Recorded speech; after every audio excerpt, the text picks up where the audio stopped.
elkészült a Stirling motorom. Jól láthatóan forog egy kis teamécses fűtésével, üveghenger, alumínium kupakból csiszolt dugattyú, a légtartálya, tehát a főhenger macskatápos dobozból van.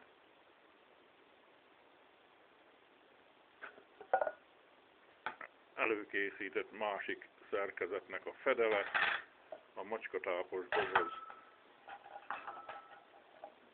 ráforrasztott peremmel, az elválasztó dugattyú, két sörös doboz, rövidebbre vágva és egymással összehegesztve, középütt kerékpár küllő. A tolórúdja, az is bele van hegesztve, nem volt egyszerű. Őkelme pedig itt csak forog.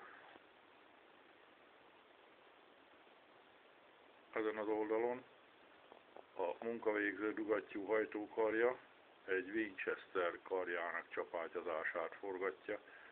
A 4 furatos lendítőkerék egy szovjet harci technikából lett bontva, ismeretlen rendeltetésű. Egy darab sárga rézlemezből a csapágyház, benne 2 darab 6 mm-es furatú folyós csapágyon forog egy kis darab függönytartó alumínium csőtengely. A sonkát én készítettem a hajtókarra, hogy ki legyen egyensúlyozva. Közönséges huzal hajtórúdja van, 2 mm-es furatú golyós csapágy a hajtókar szemben, alul egy sárga réz csatló, amin keresztül az elválasztó dugattyút húzigálja fölle, ott egy sárga réz rúddarab beleütve a fedélbe, hát átfúrtam és addig csiszoltam a kerékpár küllőt, míg tömítve nem csúszkál benne. A teamécses fűti, őkelme szorgalmasan teker. Kicsit nagyobb lett, mint számítottam. A következőt majd kisebbre rakom. Minden esetre lassan forog, mert még nem járódtak össze az alkatrészek. Igazság szerint grafit dugattyú kellett volna az üveghengerbe. Én csak alumínium alkatrészt találtam.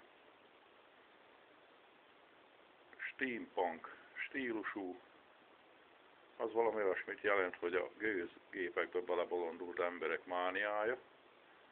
A világon élő vannak, akik kedvelik. Minden esetre nyomatéka nem nagyon van, mert a legkisebb fékezésre megáll, de utána szorgalmasan forog, ha elindítom. Ebből is látszik, hogy ez nem egy nagy teljesítményű robbanómotor. Majd a következő komolyabb lesz. Hát dolgozni lehet vele sokat. Ha találok valami alkatrészt, nem dobom el, hanem félre rakom, hát ha egyszer egy hasonló műalkotásba belé lehet applikálni.